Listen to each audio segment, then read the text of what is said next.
প্রকাশ্যে কখনো ভয় করেন নাই, সাহসী এবং নির্ভীক ছিলেন। খুব অল্প অল্প বয়সেই আমাদের সবার থেকে চলে গেছেন, বা যাকে কেড়ে নেওয়া হয়েছে আর কি। যে প্রতিভাকে বাংলাদেশে মূল্যায়ন করা হয়নি, এবং জানি না তার রক্তের সাথে নতুন করে আবার গাদ্দারি করা হবে কিনা। আমরা আমাদের শরীফ ওসমান হাদি ভাইকে স্মরণ করছি আজকের এই তালিমে, দোয়া করছি তার জন্য। আল্লাহ পাক যেন আমাদের ভাইকে জান্নাতে উঁচু মাকাম দান করেন। আলোচনার বিষয় হচ্ছে পবিত্র কুরআনুল কারীমের একটি অনবদ্য সূরা, সূরাতুল বুরুজ। সূরাতুল বুরুজের একটা অংশ নিয়ে আমরা আলোচনা করব। পুরা সূরাটা হয়তো আজকে আলোচনা করার সুযোগ হচ্ছে না, সময় হবে না। একটা অংশ নিয়ে আমরা শুধু কথা বলবো আজকে, এবং আমাদের এই আলোচনাটা আমরা উৎসর্গ করছি আমাদের প্রয়াত মাজলুমদের কণ্ঠস্বর, এবং যিনি আমাদের সামনে একটা দৃষ্টান্ত স্থাপন করে গেছেন নিজের জীবন দিয়ে। সত্য প্রকাশে কখনো ভয় করেন নাই, সাহসী এবং নির্ভীক ছিলেন। খুব অল্প অল্প বয়সেই আমাদের সবার থেকে চলে গেছেন, বা যাকে কেড়ে নেওয়া হয়েছে আর কি। যে প্রতিভাকে বাংলাদেশে মূল্যায়ন করা হয়নি, এবং জানি না তার রক্তের সাথে নতুন করে আবার গাদ্দারি করা হবে কিনা। আমরা আমাদের শরীফ ওসমান হাদি ভাইকে স্মরণ করছি আজকের এই তালিমে, দোয়া করছি তার জন্য। আল্লাহ পাক যেন আমাদের ভাইকে জান্নাতে উঁচু মাকাম দান করেন। এবং তাকে উৎসর্গ করা হচ্ছে আলোচনাটা এই কারণে যে এখানে একটা ঘটনা আছে। আজকে আমরা শুধু ওই ঘটনাটুকু আলোচনা করব, পুরো সূরাটা আলোচনা করতে পারবো না। আমার ব্যক্তিগত অভিমত, আমার ব্যক্তিগত মতামত, সবাই সবার জায়গায় মত প্রকাশ করতে পারেন, সবাই সবার মত প্রকাশের স্বাধীন। তো আমার ব্যক্তিগত মতামত হচ্ছে, বা অবজারভেশন হচ্ছে, যে এই সূরার মধ্যে একটা ঘটনা আছে, যেই ঘটনাটা আমাদেরকে একটা গুরুত্বপূর্ণ মেসেজ দিবে, এবং ওই বার্তাটা যখন আপনারা বুঝতে পারবেন তখন এটা উপলব্ধি করবেন যে আমাদের ভাই শরীফ ওসমান হাদি ভাই তার জীবন দিয়ে এরকম একটা দৃষ্টান্ত স্থাপন করে গেছেন, যার সাথে কোনো না কোনো ভাবে এই ঘটনাটা যেটা আমি বলছি এখন সম্পর্কিত। তবে ওইটা বোঝার মতো কলব থাকতে হবে, ওই আওয়াজ শোনার মতো শ্রবণ ইন্দ্রিয় থাকতে হবে, এবং ওই বিষয় দেখার মতো আধ্যাত্মিক চোখও থাকতে হবে। আল্লাহ পাক আমরা সবাইকে এগুলো দান করেন। শুরুতে কয়েকটা আয়াত বলে আমি ওই ঘটনা যাচ্ছি। আল্লাহ রাব্বুল আলামিন সূরা বুরুজ, সূরা নাম্বার 85, এটা মাক্কি সূরা। এই সূরার মধ্যে বেশ কয়েকটা ফেজ আছে, অংশ আছে, তার মধ্যে একটা অংশ নিয়ে কথা বলছি। প্রথমে আল্লাহ রাব্বুল আলামিন বলেছেন, বা'দা আউযু বিল্লাহি মিনাশ শাইতানির রাজীম, ওয়াস সামাই যাতিল বুরুজ, ওয়াস সামাই যাতিল বুরুজ। ওয়া এখানে শপথ অর্থে, ওয়াস সামা আসমানের শপথ বা আকাশের কসম, যাতিল বুরুজ মানে বুরুজ বিশিষ্ট আসমানের কসম, বুরুজ বিশিষ্ট আসমানের কসম। অনেক শব্দ হয়তো পরিপূর্ণরূপে বুঝে নাও আসতে পারে, এই জন্য আমি প্রথমে কিছু কিতাব বলেছি, পড়াশোনার তারতিব বলেছি। এগুলো যখন আপনারা করবেন নিজেরা বুঝতে পারবেন ইনশাআল্লাহ। বুরুজ মানে হচ্ছে দুর্গ, দুর্গ, সুরক্ষিত দুর্গ বা মঞ্জিল, বা আসমানে তারকা বেষ্টিত যে শক্তিশালী জায়গাগুলো। আসমানে তো কত কিছুই আছে যেগুলো আমরা জানিও না, ওইটা নিয়ে আলোচনা করতে গেলে অনেক লম্বা সময়। এখানে শুধু এতটুকু জানি যে দুর্গ, শক্তিশালী দুর্গকে বুরুজ বলা হয়। শক্তিশালী দুর্গ, মঞ্জিল, অবস্থান, এগুলোকে কি বলা হয়? বুরুজ। আল্লাহ রাব্বুল আলামিন ইরশাদ করছেন, ওয়াস সামাই যাতিল বুরুজ, বুরুজ বিশিষ্ট আসমানের কসম, দুর্গ বেষ্টিত আসমানের কসম। আসমানের দরজাও আছে, আমরা দেখি না। ওয়াস সামাই যাতিল বুরুজ ওয়াল ইয়াউমিল মাউউদ, ওয়াল ইয়াউমিল মাউউদ, প্রতিশ্রুত দিনের কসম, প্রতিশ্রুত দিনের কসম, সেই দিনের কসম যার ওয়াদা করা হয়েছে। কোন দিন? সেটা কোন দিন হতে পারে? এই তো বুঝতে পারছেন। ওয়াল ইয়াউমিল মাউউদ মানে প্রতিশ্রুত দিবসের কসম, মানে কিয়ামতের দিনের কসম। এটা বোঝা যাচ্ছে আল্লাহ রাব্বুল আলামিন যখন কোনো কিছুর কসম করেন সেটা অত্যন্ত গুরুত্বপূর্ণ। আল্লাহ পাক নিছক কোনো বিষয়ের কসম কোশ্চিনকালও করবেন না। এই মাসালাও জানা দরকার যে আল্লাহ রাব্বুল আলামিন তার সৃষ্টির নামে কসম করেন। তা আমাদের জন্য জায়েজ নাই আল্লাহ ছাড়া অন্য কারো নামে কসম করা। মাটির কসম, গাছের কসম, হ্যাঁ, চাঁদের কসম, সূর্যের কসম, এইগুলো আমাদের জন্য জায়েজ নাই। কসম যদি করতেই হয় আল্লাহ রাব্বুল আলামিনের নামে কসম করতে হবে। আর একটা হাদিসেও আসছে, মান হালাফা বিগাইরি ইসমিল্লাহি ফাকাদ কাফা। কেউ যদি আল্লাহ ছাড়া অন্য কারো নামে কসম করে তাহলে সেটা হবে কুফরি, ফাকাদ কাফারা, ছোট কুফরি, এটা কুফরি আর কি।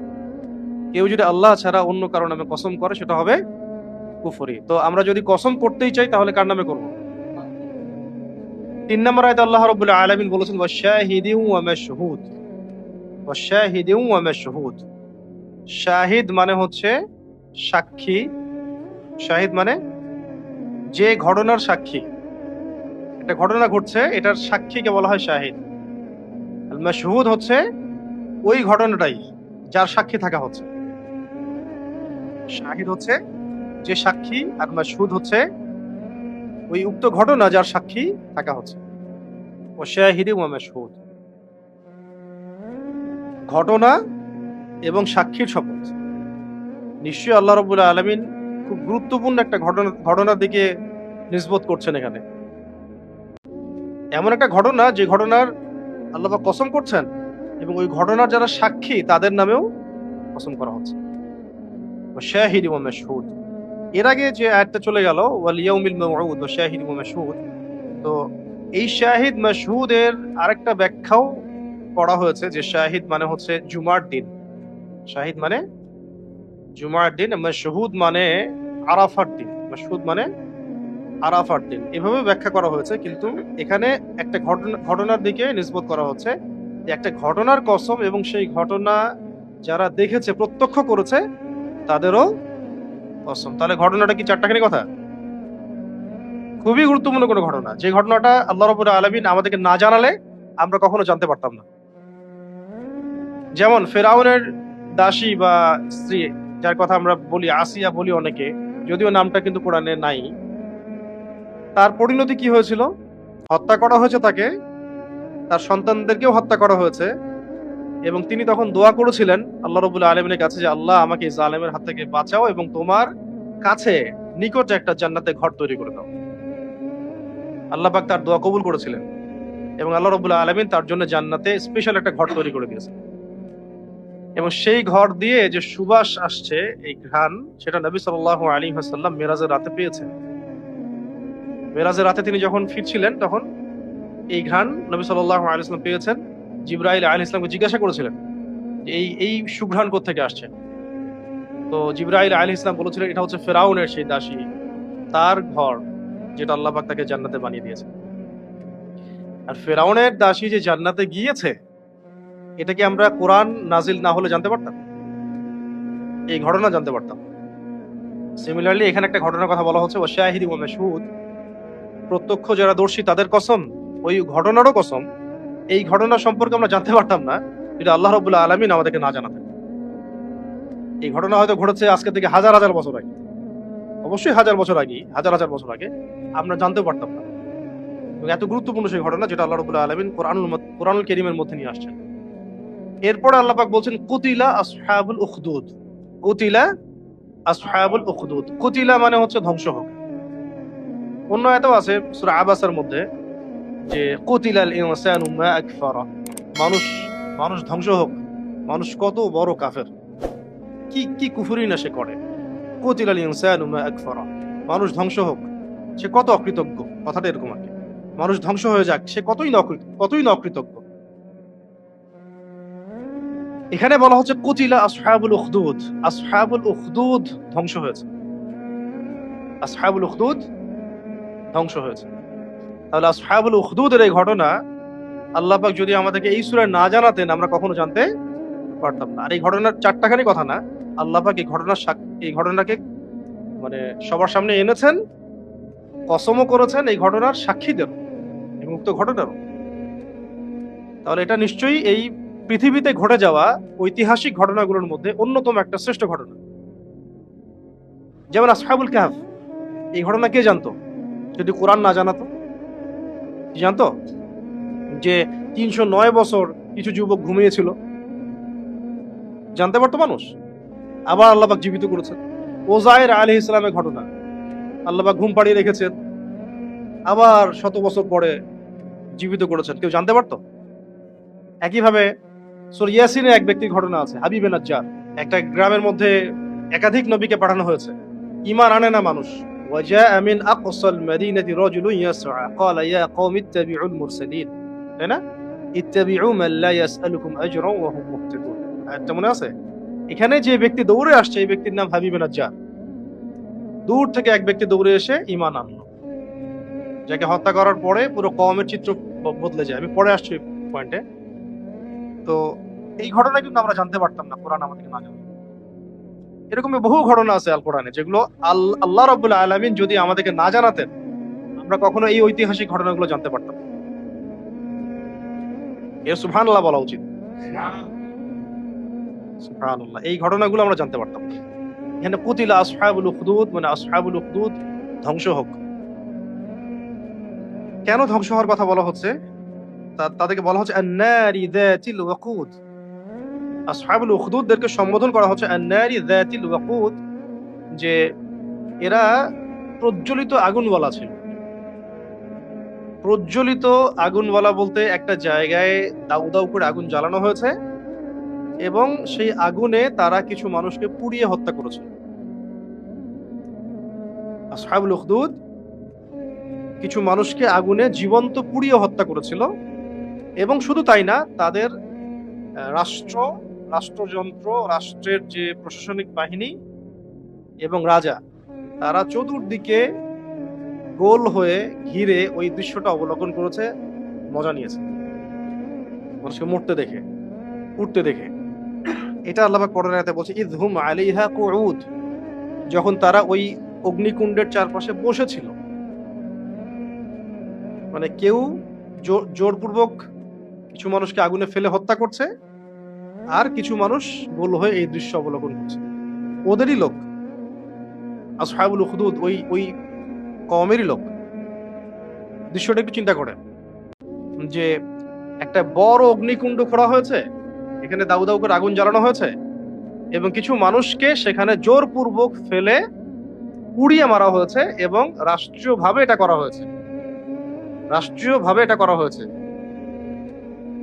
তাদের প্রশাসনিক বাহিনী এখানে সহযোগিতা করেছে এবং যারা তাদের সমর্থিত ছিল তারা চারপাশে বসে এই দৃশ্যটা অবলোকন করেছে। চারটাখানি কথা কি, কত মর্মান্তিক ঘটনা, কত হৃদয় বিতরক। আল্লাহ পাক সেটা বলছেন ওয়াহুম আলা মা ইয়াফআলুনা বিল মুমিনিনা শুহুদ, ওয়াহুম আলা মা ইয়াফআলুনা বিল মুমিনিনা শুহুদ। তারা সেখানে বসে দেখছিল যে মুমিনদের সাথে কি করা হচ্ছে। মুমিনদের সাথে যা করা হচ্ছিল আসহাবুল উখদুদ সেখানে বসে বসে ওইটাই দেখছিল। তার মানে যাদেরকে পুড়িয়ে মারা হচ্ছিল তারা মুমিন ছিল, যাদেরকে পুড়িয়ে মারা হচ্ছিল তারা ঈমানদার মুমিন ছিল। তো মুমিনদের সাথে যা করা হচ্ছিল তারা সেটা বসে বসে অবলোকন করছিল, দেখছিল। তাহলে ঈমানের কারণে কিছু মানুষকে আগুনে পুড়িয়ে মারা হয়েছে, আল্লাহ পাক এমনটা বলছে। এবং কিছু মানুষ মেরেছে, কিছু মানুষ বসে বসে দৃশ্যটা অবজার্ভ করেছে। যারা মেরেছে তারাও জালেম, অবজার্ভ যারা করেছে তারাও জালেম, এবং তারা ছিল সেই জালেম রাষ্ট্র এবং সেই রাষ্ট্রযন্ত্রের অংশ। যাদেরকে মারা হয়েছে কি কারণে মারা হচ্ছে? শুধুমাত্র ঈমানের কারণে। তার ঈমানদার ছিল এই কারণে। আল্লাহ পাক পরের আয়াতে বলে দিয়েছেন এটা, ওয়ামা নাকামু মিনহুম ইল্লা আন ইউমিনু বিল্লাহিল আজিজিল হামিদ। ওয়ামা নাকামু মিনহুম, নাকামু কথার অর্থ হচ্ছে মানে প্রতিশোধ নেয়ার টাইপের আর কি। মানে ঈমান এনেছে যে মানুষগুলো, তাদের এগেইনস্টে প্রতিশোধ হিসেবে, হয় না, একটা প্রতিহিংসা বশত ক্রোধবশত, ঈমান আনার কারণে তাদের এগেইনস্টে ক্রোধবশত, প্রতিহিংসা বশত, প্রতিশোধ গ্রহণের স্পৃহায় তারা এই মানুষগুলোকে হত্যা করছে।